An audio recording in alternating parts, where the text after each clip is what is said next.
ለገሃርን ሲያስቡ ምን ትዝ ይሎታል? የቀድሞውን የምድር ባቡር ጣቢያ ወይስ የተለያዩ የመዝናኛ ስፍራዎች? የአዲስ አበባ እምብርት በሆነችው ለገሃር ጊፍት ሪል ስቴት እየገነባ ስላለው ቅንጡ የመኖሪያ መንደር ሰምተዋል? ላለፉት 3 አስርት ዓመታት ከ10 ሺህ በላይ ቤቶችንና የንግድ ሱቆችን ጥንቅቅ አድርጎ ሰርቶ በማስረከብ የሚታወቀው ጊፍት ሪል ስቴት አሁን ደግሞ መጪውን የፋሲካ በዓል ምክንያት በማድረግ በሁሉም ሳይቶቻችን ላይ ማለትም በለገሃር በ22 በተክለ ሃይማኖት በሲኤምሲ በአያ በቦሌ አትላስ ከመጋቢት 17 ቀን ጀምሮ ታላቅ የሽያጭ ኤክስፖ አዘጋጅተን እየጠበቅኖት ነው። በእነዚህ ቀናቶች ሲመጡ በ20% ቅናሽ፣ በ5% ቅድመ ክፍያ እንዲሁም በ55/45 የረጅም ጊዜ ባንክ ብድር የተመቻቸለትን አፓርትመንቶችና የንግድ ሱቆችን ለሽያጭ አቅርበናል። ያስታውሱ፣ የቀሩን ውስን ቤቶችና የንግድ ሱቆች ስለሆኑ ፈጥነው የዚህ ዕድል ተጠቃሚ ለመሆን በ0979 2828 33 ላይ በመደወል ይመዝገቡ። ጊፍት ሪል ስቴት ማህበረሰብን እንገነባለን።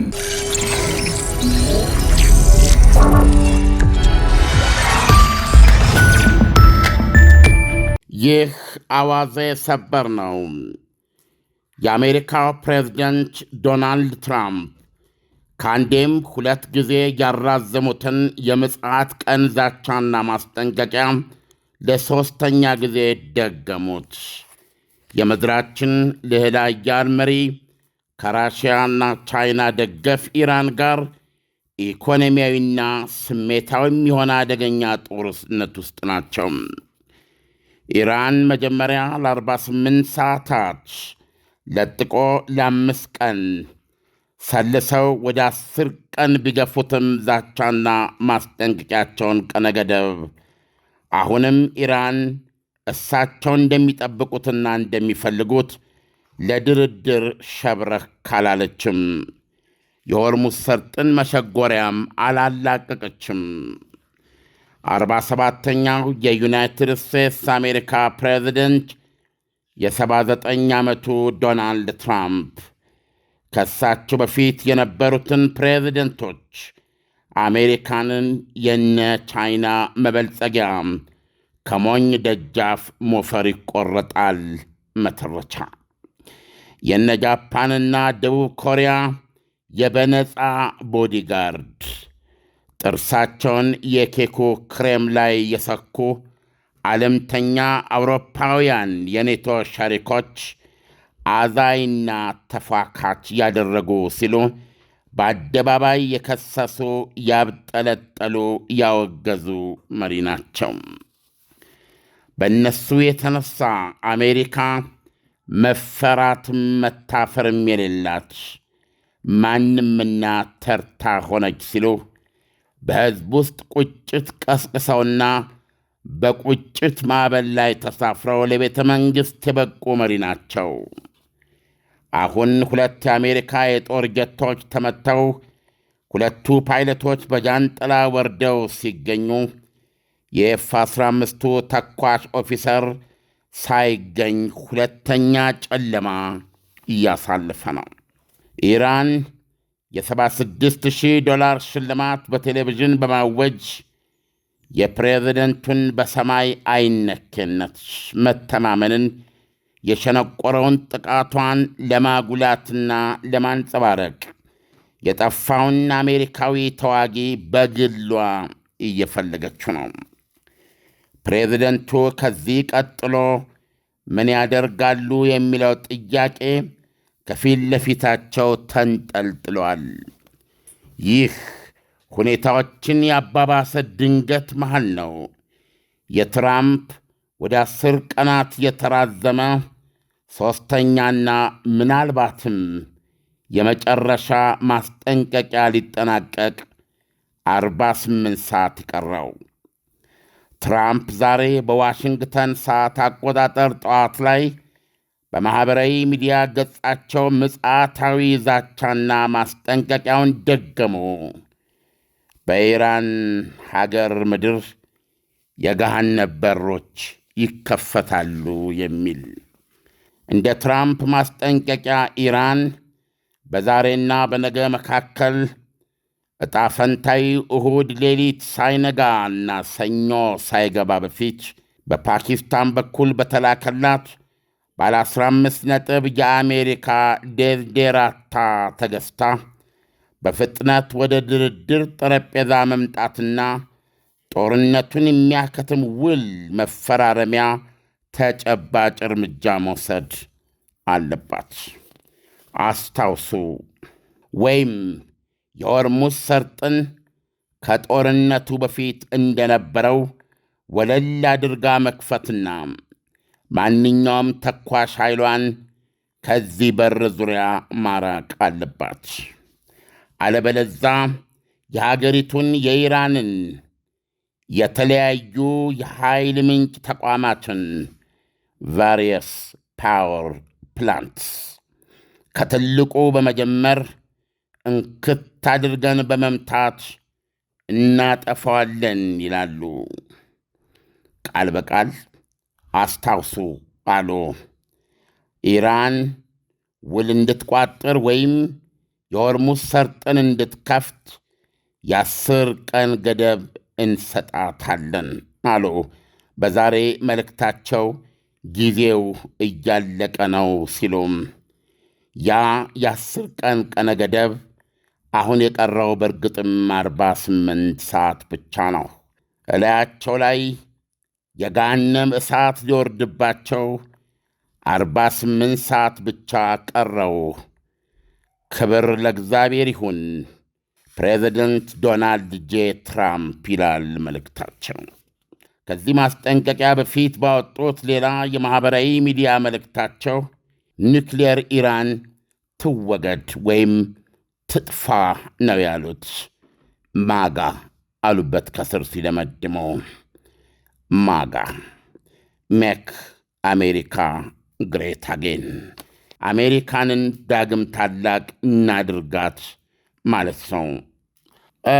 ኢሳያስ፣ ፕሬዚደንት ዶናልድ ትራምፕ እንደሰማኸው የኢራንን የኃይል ተቋማት የኤሌክትሪክ፣ የጋዝ፣ የፔትሮ፣ የነዳጅ፣ የኒውክሌር፣ የከሰል እነዚህ ልደረድር ትችላለህ። የኃይል ምንጮች በሙሉ ግድቦችን ይጨምራል። ዶናልድ ትራምፕ እየዛቱ ያሉት አደረጉም አላደረጉም ምጽአታዊ ነው። ይህ ማስጠንቀቂያ መጀመሪያ ለ48 ሰዓት ተሰጠ። ከዛ በ5 ቀን ተራዘመ። ከ5 ቀን በኋላ ለ10 ቀን ተራዘመ። ዛሬ የ10ኛው ቀን 8ኛ ቀን ነው። ብዙ ጊዜ ከፕሬዚደንት ዶናልድ ትራምፕ አቋምና ስሜት ጋር ይናበባሉ የሚባሉት ሊንዲሴይ ግርሃም የሚባሉ ሴናተር የፕሬዚደንቱን የዛሬ ማስጠንቀቂያ እንዳለ ከላይ በማውጣት 100% ዚስ ታይም ይሄኛውን በተግባር እንደሚያውሉት ጥርጣሬ የለኝም ሲሉ አስፍረዋል። ይህ ጦርነት ስሜታዊ ጦርነትም ነው። ይህ ጦርነት አንደኛ ቀጥተኛ ጦርነት ነው። ያገዛዝ ለውጥ በለው በአጠቃላይ ፕሬዚደንቱ አሜሪካ ልዕለ ኃያል ሀገር ናት። አሜሪካ ሲቀለድበት ቆይቷል። አሜሪካ ለሌሎች በነፃ አገልግሎት ስትሰጥ ቆይታለች። በተለይ ሪፖፍ የሚለውን ቃል የሚጠቀሙት ማንም ሲቦነግጣት የኖረች የሚሉት ወደ ኋላቸው ከተወሰኑ የአሜሪካ ፕሬዚደንቶች በስተቀር አሜሪካንን ቁጭ ብለው መቀለጃ ከሞኝ ደጃፍ ሞፈር ይቆረጣል አደረጓት። አልታፈርንም፣ አልተፈራንም። ተራ ተርታ ተደርገን ነው የኖር ነው። ይሄ በእኔ ጊዜ ያበቃል። አሜሪካ ትፈራለች፣ ትከበራለች፣ ማንም አይጠቀምባትም፣ ትጠቀማለች የሚል የህዝብ ቁጭት ቀስቅሰው በዚህ ቁጭት ማዕበል ወደ ዋይት ሃውስ የመጡ ሰው ናቸው። ፕሬዚደንት ዶናልድ ትራምፕ አሁን ከኢራን ጋር የገጠሙት ጦርነት በዓለም ይህንን ጦርነት አንደኛ ጦርነቱ በቀጥታ ዓለምን የሚነካ ነው። ከዚህ ከነዳጅ በነገራችን ላይ አድማጮች ይቅርታ ያደርጉልኛል፣ ቡና እየተቆላ ነው የምትሰማው። እና ዓለምን አንደኛ በኢኮኖሚ ጉዳይ የነካ ነው። ሁለተኛ ይህ ጦርነት እየተካሄደ ያለው በአሜሪካና በእስራኤል በአንድ በኩልና በኢራን አይደለም። ይህ ጦርነት እየተካሄደ ያለው ኢራን፣ ቻይና፣ ራሽያ ቀጥተኛ የጦር ሜዳ መረጃ በመስጠት ኢላማ በማሰር እንደዚሁም ደግሞ ቻይና የተለያዩ ኮምፖነንትስ የወደሙ ሚሳኤሎች እንዲሰሩ የተለያዩ ቁልፍ ነገሮችን በማቀበል ወይም ቢያንስ የዓለም አቀፋዊ ድምፅ በመሆን ይህ ጦርነት ኢራንና አሜሪካ እስራኤልና አሜሪካ ያመጡት ጦርነት ነው ብላ በይፋ ነው የምትናገረው ቻይና። የጦርነቱ መንስኤና የሆርሙዝ ሰርጥ መዘጋት ምክንያት አሜሪካ ናቸው ነው የሚሉት። በዚህ በኩል ዶናልድ ትራምፕ ከምዕራባውያኑ ጋር ተኳርፈው ወይም የአሜሪካ የጦር አውሮፕላኖች በስፔን አየር ላይ እንዳያልፉ ተከልክለዋል። ጣሊያን አውርጄ ፈትሼ ነው ማሳልፈው ብላለች። መሳሪያ ከያዙ አልፉም ብላለች። እንግሊዝና ፈረንሳይ ውሳኔያቸው ስትራቴጂካል ይሁን አይሁን ዋቴቨር በዋሽንግተንና በአውሮፓ መካከልም ከፍተኛ የጨጓራ በሽታ የሚያስከትል ብሽሽቅ ነው ያለው። ዶናልድ ትራምፕ ይህ ጦርነት በተራዘመ ከአንድ ሳምንት በሁለት ሳምንት ያልቃል፣ በሦስት ሳምንት ያልቃል፣ በአራት ሳምንት ያልቃል ለሚለው ነገራቸው አንተ አይደለህም የጦርነቱን መቆም የምትወስነው፣ ይሄን የምንወስነው እኛ ነን የሚለው የኢራኖች አቋም እስከዚህ እስከምናወራበት ደቂቃ አልተቋረጠም። አሁን ይህ ጦርነት ምን እየመሰለ ነው? በአሜሪካና በኢራን መካከል ቤዚካሊ የሚደረግ እና የአሜሪካ ልዕለ ኃያልነት፣ የአሜሪካ ተፈሪነት፣ የአሜሪካ ሚሊተሪ ፓወር ወይ መፈራትና መታፈርን በሚያረጋግጥ ሁኔታ በኢራኖችን ኮምፕሊትሊ በማፍረክረክ የኢራን አገዛዝ ሙሉ በሙሉ በማፍረክረክ መፈጸም አለበት። አለበለዚያ ደግሞ አሜሪካንን ከፍ አደርጋለሁ፣ አሜሪካንን ዳግም ትልቅ አደርጋለሁ እያሉ እንደ ባህታዊ እየሰበኩ የመጡ ሰው የአሜሪካንን ህብረተሰብ እነ ባይደን፣ እነ ክሊንተን፣ እነ ኦባማ ማናቸው የሞቱት ሳይቀሩ እነ ጂሚ ካርተር ወደኋላ ብትሄጅ ፕሮባብሊ ሬገንን ይመስለኛል የማይነኳቸው በዚህ መንገድ ወደኋላ ሄደው በእጅጉ የሚያብጠለጥሉ አሜሪካንን በቁሙ አፈር አለበሱ። አሜሪካ የኢኮኖሚ የበላይነቷ በእንደ ቻይና እንዲነጠቅ ወታደራዊ መታፈሯ ቀርቶ መሳለቂያ እንድትሆን አደረጉ ሲሉ የነበሩ ሰው ናቸው። ይህ ጦርነት ኢራን ከአሜሪካ ጋር የጀመረች ይህ ተጋትሮ ፕሬዚደንቱ በየጊዜው የሚሰጡት ማስጠንቀቂያዎች በሙሉ በኢራን እየተሳቀባቸው አንዳቸውም የጠበቁትን ተፈሪነት የጠበቁትን መታፈር ሳያጎናጸፋቸው ሰውየው እየሸሹ እዚህ ደርሷል። ይሄ በጣም ኢምፖርታንት ነው። ይህንን ጦርነት ሰዎች መመልከት ያለባቸው ከዚህ ነው። በዚህ ጦርነት ውስጥ በፊት ለፊት ላታይ ትችላለህ። ሰዎች ይህን ዝጋ፣ ይሄን በል፣ አትስማው፣ ይሄ ቢሆኔን ታደርጋለህ የሚሉ ነገሮች አሉ። የአሜሪካ እዚህ ጦርነት ውስጥ መሰንበት ከዚህ ቀደም ጆርጅ ቡሽ ትንሹ ምንም አይነት ምክንያት በሌለው ጥቁር ደም የአባታቸውን ቂም ለመወጣት ሲሉ ብቻ የ9/11 አጋጣሚን አድርገው ኢራቅ ላይ የዘመቱት ጦርነት ከ3 ትሪሊዮን ዶላር በላይ አሜሪካንን በማክሰር የነ ቻይናና የነ ጃፓን እንዲሁም የሌሎች ሀገሮች ቀጥተኛ ተለቃች በማድረግ ዛሬ በአሜሪካ ጫንቃ ላይ ለሚያናጥረው የ40 ትሪሊዮን ዶላር ባለዕዳነት ትልቅ መሠረት ይጣል ነው። ያ ጦርነት የዛሬዋ ቻይና በመሳል ልዕለ ኃያልነት እንደ ጠዋት ፀሐይ ከምስራቅ ጀንበር ስትወጣ እንድናይ ያደረገ አጋጣሚ ነው። አሜሪካ እግሯ እየጠለቀ ሲመጣ መቀመቅ ውስጥ በዛው መጠን ቻይና ከምስራቅ ጀንበር እየወጣች መጣች። አሁንም እያንዳንዷ ቀን የጦርነት ቀን አሜሪካንን በቢያንስ 2 ቢሊዮን ዶላር እያስወጣ ነው። ጦርነቱ 5 ሳምንት ቀጥሏል። 200 ቢሊዮን ዶላር አስፈልጎ ለሀገሪቱ ምክር ቤት አቅርበዋል። አሜሪካ የ1.5 ትሪሊዮን ዶላር መከላከያ በጀት እንዲጸድቅላት የሚያደርግ አስተዳደር ነው የዶናልድ ትራምፕ። 1.5 ትሪሊዮን ዶላር መከላከያ በጀት።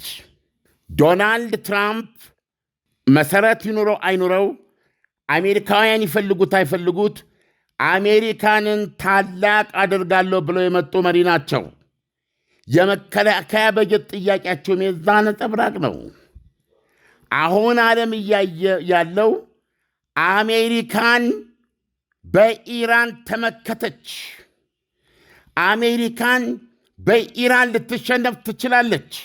ኢብን አሜሪካንን ተገን ያደረጉ የሰላጡ ሀገሮች የንግድ፣ የተድላ፣ የምቾት የ21ኛው ክፍለ ዘመን ተምኔት የሚታይባቸው ህልምልም ህይወት ያለባቸው ከፕሬዚደንት ዶናልድ ትራምፕ መምጣት በኋላ ኔቶን ወደዛ ገሸሽ አድርገው በቀጥታ ገንዘብ ላይ በተመረኮዘ እሳቢያቸው ከሳቸው ጋር አብለው ልዕለ ኃያል አድርገው የፈጠሯቸው የሰላጡ ሀገሮች እነ ሳውዲ፣ እነ ተባበሩት አረብ ኤሚሬት፣ እነ ኳታር፣ ባህሬን፣ ኩዌት የምንደበቅበት ቦታ አጣን እያሉ ነው። በዚህ ላይ ኢራን 2 የአሜሪካ በአንድ ጀንበር 2 የአሜሪካ የጦር ጀቶችን ኤ10 ወይም ዎርቶግ የሚሉት እሱንና በዚህ ደግሞ የኤፍ15 የጦር ጀት መታ። በአሁኑ ሰዓት አንድ አሜሪካዊ የበረራ ባልደረባ ወድቆ ሁለተኛ የጨለማ ምሽት እያሳለፈ ነው። ኢራን የዚህ ውጤት አዲስ ያስኩት የመከላከያ መሳሪያ ነው ብላለች። ስሙን አልገለጸችም። ምናልባት ራሷ የሰራችው ሊሆን ይችላል። ኢራን አሜሪካንን እያንጓጠጠቻት ነው። አሜሪካንን እየተገዳደረቻት ነው። ከሁሉም በላይ በእሳቤ ደረጃ የአሜሪካን ፓወር፣ የአሜሪካን ኃይል፣ የአሜሪካ ቃል እየተሰማ እየተደመጠ አይደለም። ማሳያ በሆርሙዝ ሰርጥ ለአዜ ጉድዊል ጥቂት ነዳጅ ጫኝ መርከቦችን አሳልፍልኝ ብዬ ላቀረብኩት ጥያቄ መንጋውን አሳልፎልኛል። ስለዚህም በአሁኑ ሰዓት ያለ የሚደመጥ የኢራን ባለሥልጣን እሱ ነው ብዬ ላምን ቻልኩ ያሏቸውና በኋላ ላይ ስማቸውን የገለጿቸው የኢራን ፓርላማ አፈ ጉባኤ ባጋር ቃሊባፍ እሳቸውን በተመለከተ ስማቸውን በገለጹበት ጊዜ ይህ ሰውዬ የሚታመን የምንፈልገውን ነገር አብሮ ለምሳሌ የሚታመን ነው የማይታመን ነው የሚለውን በአንድ ሳምንት ውስጥ አውቃለሁ ብሎ መናገራቸውን እንዳለ ሆኖ የአሜሪካ 2 የጦር ጀቶች ከተመቱ በኋላ ቃሊባፍ የኤክስ ገጻቸው ላይ ወጥተው ምን አሉ? 37 ቀን አሸነፍን ድል በድል ነን ሲሉ ቆዩና አሁን እባካችሁ የወደቁ ፓይለቶቻችንን አይታችኋል፣ እባካችሁ እያሉ መለመን ጀመሩ በማለት በስላቅ መልክ ነው ኤክስ ገጻቸው ላይ ያወጡት። ቃሊባፍ ፕሬዚደንት ዶናልድ ትራምፕ አሁን ለመጨረሻ ጊዜ ይህን ማስጠንቀቂያ ደግመዋል። በጣም እርግጠኛ ሆኖ ለመናገር ኢራኖች ከዚህ ቀደም እንደሚሉት ይሄንን ይቀበሏቸዋል፣ ፈጥነው ወደ ድርድር ጠረጴዛ ይመጣሉ ተብሎ አይታሰብም። በፓኪስታን በኩል የተጀመረውና ፓኪስታን ያረጋገጠችው በአሜሪካና በኢራን የቀሩት ባለሥልጣኖች መካከል የውጭ ጉዳይ ሚኒስትር አባስ አርጋቸው ያሉ ከእሳቸው ጋር እኚህ አፈ ጉባኤው ነበረ የሚጠበቁት በፊት ለፊት ተገናኝተው የሚደራደሩበት ሁኔታ ፓኪስታን ለማመቻቸት ፈርሷል፣ ዴድሎክ ውስጥ ገብቷል ተብሏል። በአሁኑ ሰዓት በኢራንና በአሜሪካ መካከል ምንም አይነት እንዲህ አይነት ኮንታክት የለም። የሰላጡ ሀገሮች ዛሬም ሲመልሱ ነው የዋሉት።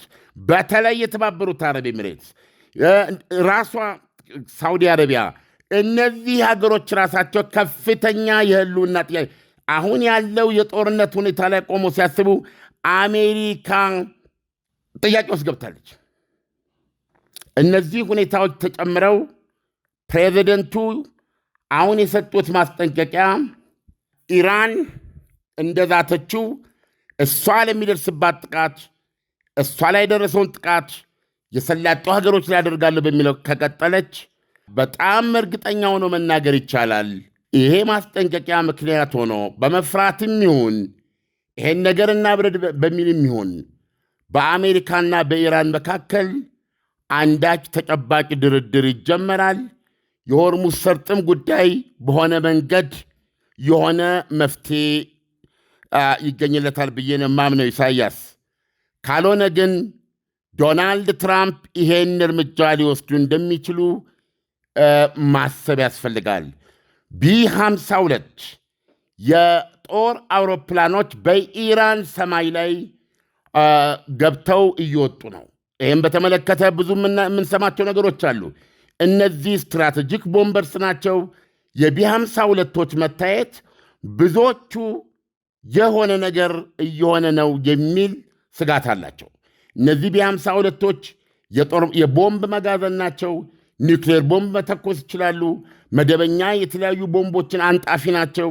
ሚሳኤል መተኮስ ይችላሉ። በጣም ብዙ አይነት እነዚህ ሲሰማሩ የተለየ ምክንያቶች መኖር አለባቸው ነው የሚባለው። የተወሰኑ የአሜሪካ ቢ52 ቦምቦች የቦምብ ጣይ አውሮፕላኖች በኢራን ሰማይ ላይ አልፈዋል። ይሄ ትልቁ ዜና ነው። በነገራችን ላይ በዩክሬን ጦርነት በዚህ ሂደት ውስጥ ሁሉ ባላቋረጠ ሁኔታ የኔቶ ልምምድ ማሳያው እነዚህ ቢ52ቶች የራሽያ ሰማይ አካባቢ እየደረሱ መመለስ ነው። ቭላዲሚር ፑቲን የኒውክሌር ጦርነት ባስጠነቀቁ ቁጥር እነዚህ አውሮፕላኖች ያላቋረጠ በረራ ያደርጋሉ። የእነዚህ የምጽአት ቀን ምልክቶች ናቸው። ኢሳያስ አሁን ጥያቄውን መጠየቅ ይችላል። ዓለም ኢራን በዚህ መጠን ልቧ ለምን ደነደነ? ምን የተማመነችው ነገር አለ? አሜሪካ ለሶስተኛ ጊዜ ማስጠንቀቂያዋን እያራዘመች ነው ያለችው። የመጨረሻው የአሜሪካ ውሳኔ ምን ሊሆን እንደሚችል ከወዲሁ መገመት አያዳግትም። ምክንያቱም ሄዶ ሄዶ መጨረሻው ምን ሊሆን እንደሚችል መገመት ይቻላል። ኢራንስ በመካከለኛው ምስራቅ ያሉ ሀገራትን እንደ መያዣ በመያዝ እሷ ላይ በሚደረግ ምት ወደዛ በመተኮስ እነዛኛዎቹ ላይ ጥቃት በመፈጸም የአሜሪካንን ዱላ እልህ ወደዛ በመወጣት ራሷን እስከ ማጥፋት ድረስ በእርግጥስ ይሄዳለች ወይ? ይሄ አካሄድ ለኢራን ያስኬዳል ወይ? እስከ ምንስ ድረስ ነው የሚያስኬደው? ነው ኢራን መካከለኛው ምስራቅ ዙሪያ ያሉትን ሳውዲ አረቢያ፣ ኦማን፣ እንደዚህ ባህሬን እና ዩናይትድ አረብ ኤሚሬትን እነዚህን እሷ በጠፋችው መጠን ለማጥፋት ሐሳብ አላት ወይ? ዓለም ለገሃርን ሲያስቡ ምን ትዝ ይሎታል? የቀድሞውን የምድር ባቡር ጣቢያ ወይስ የተለያዩ የመዝናኛ ስፍራዎች? የአዲስ አበባ እምብርት በሆነችው ለገሃር ጊፍት ሪል ስቴት እየገነባ ስላለው ቅንጡ የመኖሪያ መንደር ሰምተዋል?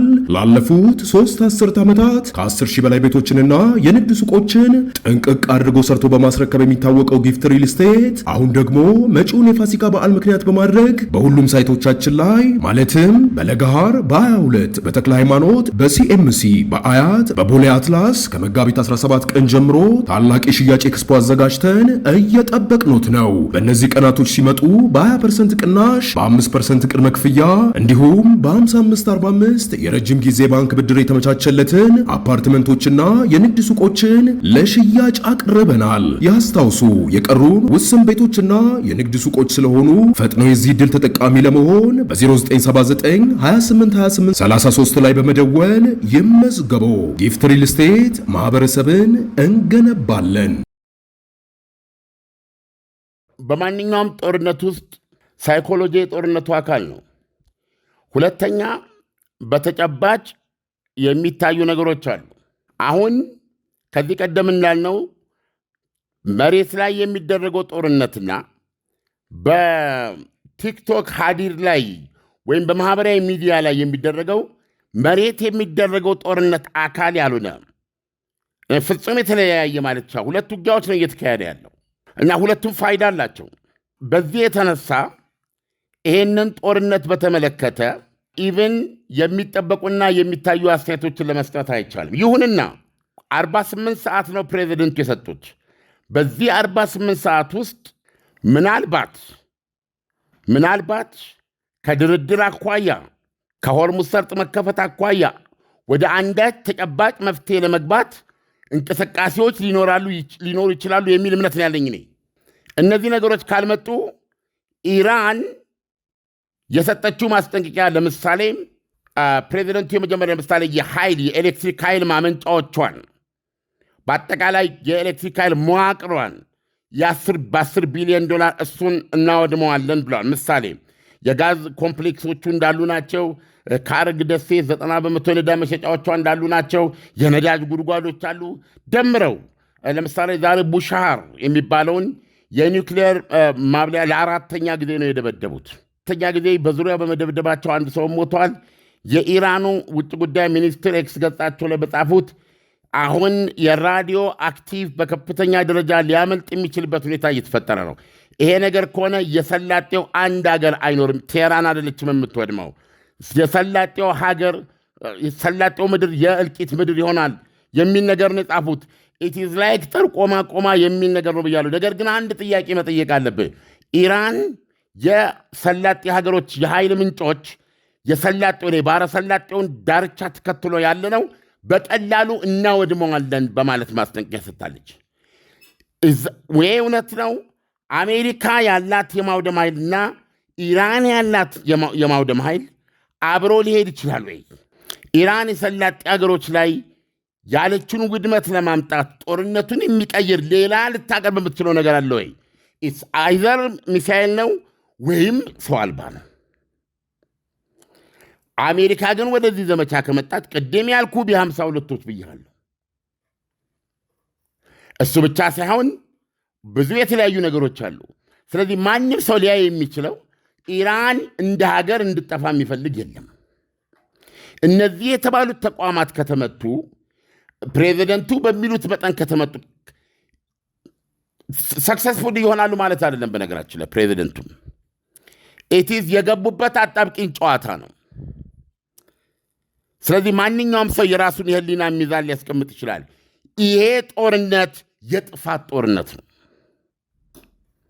ይሄ ጦርነት የጥፋት ጦርነት ነው። ፕሬዚደንቱ የሰጡትን ማስጠንቀቂያ ግን ተግባራዊ ያደርጋሉ የሚል እምነት አለኝ። ከዛ በፊት የሆነ ነገር ይፈጠራል ብዬ ነው የማምነው። አለበለዛ ግን ደስ የማይሉ ሁኔታዎች የምናይበትና የሚከሰትበት ወንዝ መሻገር ውስጥ እንገባለን ብዬ ነው የማስበው። ኢሳያስ ዓለም እስካሁን ባለው ተጨባጭ ሁኔታ አሜሪካ ጥላ የሆነቻቸው አሜሪካ እኔ ካለሁ እናንተን የሚነካ አንዳችም ኃይል የለም ያለችላቸውና የፎከረችላቸው ሀገራቶች አሉ። እነዚህ ሀገራት እየተመቱ ነው ያሉት በኢራን። በዓለም አቀፍ ደረጃ ደግሞ ስንመለከተው አሜሪካ ልዕለ ሀያል ሀገር ናት። እስካሁን ባለው ተጨባጭ ሁኔታ ኢራን የአሜሪካንን በትር እስካሁን ተቋቁማ መቆየቷ የአሜሪካንን ክብር አይነካም። ቅድም ዜናው ላይ ሳቀርበው ይህ ጦርነት የኢኮኖሚም እንደገና የስሜት ጦርነትም ነው የሚል ነው። አሁን አትስቴክ ያለው የአሜሪካ ፓወር ነው፣ የአሜሪካ ልዕለ ኃያልነት ነው። የጦርነት ተመልካቾች አሉት። የጦርነት የሚጠቀሙበት ከኋላ የሚገፉት ኃይሎች አሉ። ይህ ጦርነት አሜሪካ አንደኛ ኔቶ ሸሪኮች ፕሬዚደንቱ የምታደርገውን እናይሃለን በማለት የኦልሞስት የአውሮፓ መሬት የጦር ሰፈሮቻቸውን ዲናይ እያደረጉባቸው ያለ ሁኔታ ነው። ኢሞሽናል ሁለተኛ የሰላጤው ሀገሮች አሜሪካንን በመተማመን ቁጭ ብለው እየተደበደቡ ነው፣ አንድ መልስ ሳይሰጡ። ጦርነት ደግሞ 5ኛ ሳምንቱን ይዛል። ምናልባት ነግሬሃለሁ፣ እዚህነ ዱባይ እንደዚህ የምትላቸው በሙሉ የእስከዛሬ የዱባይነታቸው ምንጭ ሆነው ለሴኩሪቲ ለቢዝነስ ያላቸው ምቾት፣ የፕሮፓጋንዳ ስልጠታቸው፣ የዓለም የንግድ ማህበረሰብ እነሱን አምኖ ሀብቱን፣ ካፒታሉን፣ እውቀቱን እያመጣ እንዲያፈስባቸው ምክንያት የሆነው ነገር ከስር መሰረቱ እየተመታ ነው። ኢብን ጦርነቱ ቢቆም እንኳ የጦርነቱ መቆም ዋስትና አይሰጥም። ዱባይ በነበረ መልኳ ትቀጥላለች አትቀጥልም ለጥያቄ የሚተው ነው። የሳዑዲ አረቢያ የ2030 ዕቅድ ለጥያቄ የሚተው ነው። ኩዌት እየወደመች ነው። ባህሬን እየተጨፈጨፈች ነው። ጥይት እየተኮሱ አይደለም። ሁሉን ነገር ለአሜሪካ ጥለው ነው ያሉት። ከአሜሪካ ዶናልድ ትራምፕ ጋር ከ3 ትሪሊየን ዶላር በላይ ነው ስምምነት የገቡት።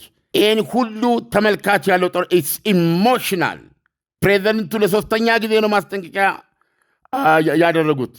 እንደሰማኸው በአሁኑ ሰዓት በኢራን ምድር ያለው ዋናው ሰው ቋሊባፍ ምላሳቸውን ነው ያወጡት። የጦር ጀቱን በተመለከተ ምን ነው 37 ቀን ሙሉ በድል ላይ ድል አልተባለም እንዴ? አሁን ፓይለቴን አፋልጉኝ የወደቀ ፓይለቴን በማለት ነው ያቀረቡት። ይሄ ጦርነት ኢሞሽናልም ነው። ይሄ ጦርነት አሜሪካ በወታደሮቿ ደረጃ መስዋዕትነት እየከፈለች ያለችበት ነው። በኢኮኖሚ እየከፈለች ያለችበት ነው። ሶስተኛ አስተማማኝነቷ፣ ሌላ ሀያልነቷ ኮስችን ውስጥ የገባበት ነው የጦርነት።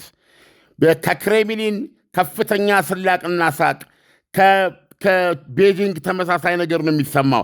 እሰይ ስለቴ ሰመረ የሚል ማለት ነው። ኢሞሽናል ነው የሚባለው ለዚህ ነው። እና በጣም እርግጠኛ ሆኖ መናገር የሚቻለው ይህ ጦርነት አሁን ያለውን መልኩን ሊቀይር የሚችልበትና ወንዝ የሚሻገርበት አጸያፊ ምዕራፍ ላይ ደርሰናል ብዬ ነው የማስበው። በጣም እንደ አንድ ግለሰብ እርግጠኛ ሆኜ የምናገረው በዚህም ተባለ በዛ ይሄን ጦርነት በድርድር በተጨባጭ ለማቆም ተጨባጭ እርምጃዎች ይወሰዳሉ። የሆርሙዝ ሰርጥ ጉዳይም በቀጥታ የሚሆን በተዘዋዋሪ ምላሽ የሚያገኝበት መንገድ ይገኛል። ካልሆነ ግን ወንዝ እንሻገራል። ገብቶሃል? የአመናጢ ሂትለር እንዳለው ጦርነት የጨለማ ቤት በር ከፍቶ እንደመግባት ነው። ምን እንደሚመታ አታውቅም። መጨረሻውን ማንም መናገር አይችልም። ነገር ግን ይህ የፕሬዚደንቱ ዛቻ አይሆፕ ጥሞና ባላቸው ሰዎች ዘንድ ተደማጭነት ያገኛል። በፍልሚያ ውስጥ ባሉ ሀገሮች ብቻ ሳይሆን ከፍልሚያው ዙሪያ ባሉ መልካም ሀገሮች ዘንድ ግምትና ትኩረት አግኝቶ የዓለማችንን ግለት ለመቀነስ አንዳች ተጨባጭ እንቅስቃሴ ይጀምራል ብዬ ነው የማስበው ኢሳያስ። ካልሆነ ግን ፕሬዚደንቱ ከዚህ የማፈግፈግ ዕድል የላቸውም። ስለዚህም ወንዝ መሻገር ይመጣል። እንግዲህ ዶናልድ ትራምፕ እጅግ በጣም ከፍተኛ የሆነ አጣብቂኝ ውስጥ ገብተዋል። የመካከለኛው ምስራቅ ሀገራት ዶናልድ ትራምፕን እየጠበቁ ነው ያሉት። ዓለምም ማለት ይቻላል በዚህ በነዳጅ ውጥረት ውስጥ ዓለም በከፍተኛ ችግር ውስጥ ነው ያለው። እነዚህ ሁሉ ይሄ ጦርነት መፍትሄ ሲያገኝ ችግሮቹ ይቀረፋሉ ተብሎ ይጠበቃል። ኢራን ግን የአቋም መሸጋሸግ ወይም ለውጥ እያመጣች አይደለም። ይሄ ነገር ወዴት ነው የሚወስደን? ዓለም ትንታኔዎች። ለዛሬው ትንታኔ ከወዲሁ አመሰግናለሁ። ዜናዎቹን እየተከታተልን ለአድማጭ ተመልካቾቻችን እናቀርባለን። መልካም አዳር ይሁንልን። መልካም አዳር። ለገሃርን ሲያስቡ ምን ትዝ ይሎታል? የቀድሞውን የምድር ባቡር ጣቢያ ወይስ የተለያዩ የመዝናኛ ስፍራዎች? የአዲስ አበባ እምብርት በሆነችው ለገሃር ጊፍት ሪል ስቴት እየገነባ ስላለው ቅንጡ የመኖሪያ መንደር ሰምተዋል? ላለፉት 3 አስርት ዓመታት ከ10 ሺህ በላይ ቤቶችንና የንግድ ሱቆችን ጥንቅቅ አድርጎ ሰርቶ በማስረከብ የሚታወቀው ጊፍት ሪል ስቴት አሁን ደግሞ መጪውን የፋሲካ በዓል ምክንያት በማድረግ በሁሉም ሳይቶቻችን ላይ ማለትም በለገሃር በ22 በተክለ ሃይማኖት በሲኤምሲ በአያት በሀያት በቦሌ አትላስ ከመጋቢት 17 ቀን ጀምሮ ታላቅ የሽያጭ ኤክስፖ አዘጋጅተን እየጠበቅኖት ነው። በእነዚህ ቀናቶች ሲመጡ በ20% ቅናሽ፣ በ5% ቅድመ ክፍያ እንዲሁም በ55/45 የረጅም ጊዜ ባንክ ብድር የተመቻቸለትን አፓርትመንቶችና የንግድ ሱቆችን ለሽያጭ አቅርበናል። ያስታውሱ፣ የቀሩን ውስን ቤቶችና የንግድ ሱቆች ስለሆኑ ፈጥነው የዚህ ዕድል ተጠቃሚ ለመሆን በ0979 2828 33 ላይ በመደወል ይመዝገቡ። ጊፍት ሪል ስቴት ማህበረሰብን እንገነባለን። ምርትና አገልግሎቷን በአዋዜ ላይ ያስተዋውቁ። ለጥራች እንታመናለን። በስልክ ቁጥሮቻችን ይደውሉልን። አዋዜ ዓለምነህ ዋሴ ዜና